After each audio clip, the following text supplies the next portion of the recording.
Alden. Ako, simple lang po Lola. Simple lang, yung walang butas ang ilong.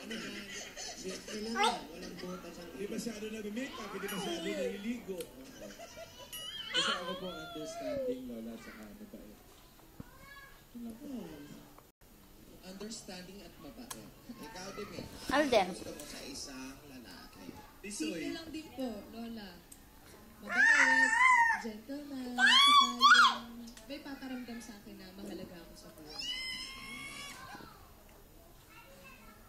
Bakit ba kung may dimple o wala? Okay, yun naman. Ang tanong, ano ang ayaw nyo sa lalaki? Ikaw, Yaya. Maganda. Maganda. Kasi mga ugali. Yung may putok. Madumi sa katawan. No.